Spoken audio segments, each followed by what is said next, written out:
Nandamuri Narasimham, Nandamuri Balakrishna, mega బెబ్బులి, megastar Chiranjeevi వీరిద్దరి సినిమాలు ఒకే టైంలో రిలీజ్ అయితే ఆ కిక్కే వేరుగా ఉంటుంది. అలాంటిది ఆ టైం సంక్రాంతి సీజన్ అయితే ఇక మాటలు చాలవు. ఎవరు సంక్రాంతి హీరో, ఎవరు సంక్రాంతి టైగర్, ఎవరు హీరో, ఎవరు జీరో, ఇలాంటి మాటలు వాదనలతో అభిమానులు సందడి చేసేస్తుంటారు. అలా చిరు, బాలయ్యల మధ్య సంక్రాంతికి వచ్చిన సినిమాలు వాటి ఫలితాలను బట్టి ఎవరు ఏ ఇయర్ సంక్రాంతి హీరో అన్నది ఇప్పుడు చూద్దాం. ముందుగా 1985 సంక్రాంతిలో వీరిద్దరి మధ్య క్లాష్ వచ్చింది. జనవరి 11న ఆత్మబలం సినిమాతో బాలకృష్ణ గారు రాగా, అదే రోజున చిరంజీవి గారు చట్టంతో పోరాటం సినిమాతో రావడం జరిగింది. ఆత్మబలం టైటిల్కి తగ్గట్లు హీరో విలన్ని ఆత్మబలంతో ఎదురొడ్డే విధానం కథను ముందుకు తీసుకువెళ్తుంది. ఇది బాక్సాఫీస్ వద్ద అయితే సక్సెస్ కాలేకపోయింది. దీనికి డైరెక్టర్ తాతినేని ప్రసాద్. ఇక చిరంజీవి నటించిన చట్టంతో పోరాటం కొంతమేర ఆకట్టుకుని యావరేజ్గా నిలిచింది. ఓ నేరంలో ఇరుక్కున్న చిరు ఎలా దాని నుండి బయటపడ్డాడో అన్నది ఆసక్తిగా తెరకెక్కించారు డైరెక్టర్ కె బాపయ్య. ఇలా ఈ తొలిసారి క్లాష్లో బాలయ్యతో పోలిస్తే చిరు కొంత విజేతగా నిలిచారని చెప్పొచ్చు. ఇక మళ్ళీ రెండవసారి సంక్రాంతికి 1987లో వీరి మధ్య క్లాష్ వచ్చింది.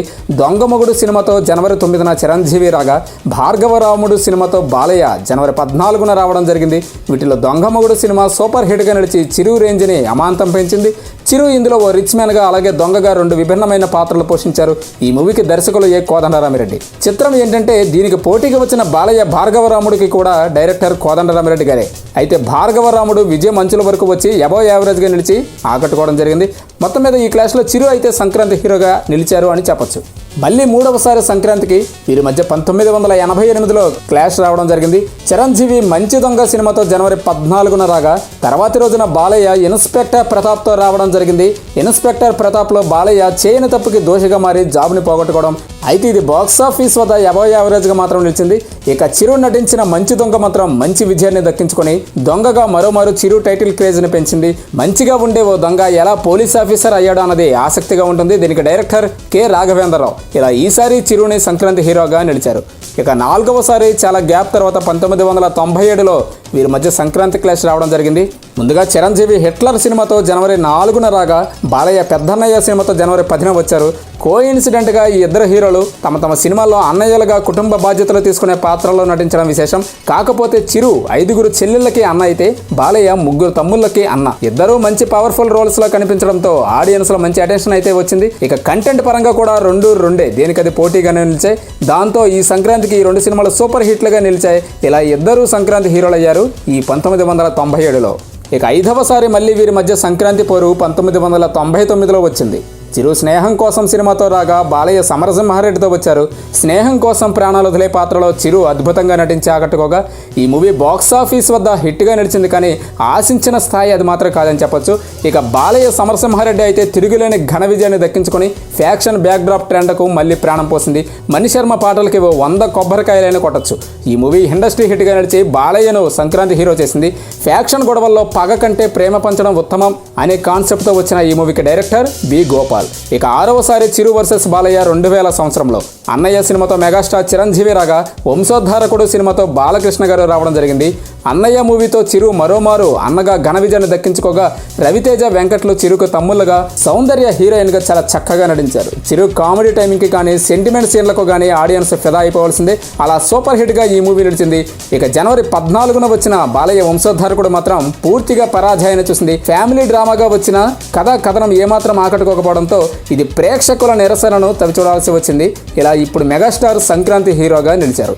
ఇక తర్వాత మళ్ళీ 2001లో మళ్ళీ వీరి మధ్య సంక్రాంతి పోటీ జరిగింది. చిరంజీవి ముందుగా మృగరాజు సినిమాతో జనవరి 11న రాగా, బాలయ్య నరసింహనాయుడు అంటూ జనవరి 14న వచ్చారు. సమరసింహారెడ్డి అనుకుంటే ఇది దాన్ని మించిన బాబులా ఉండడంతో జనం తండోపతండాలుగా థియేటర్లను ముట్టడి చేస్తూ బ్రహ్మరథం పట్టారు ఈ సినిమాకు. దాంతో మళ్ళీ బాలయ్య ఇండస్ట్రీ హిట్ని చేరుకున్నారు ఈ నరసింహనాయుడుతో.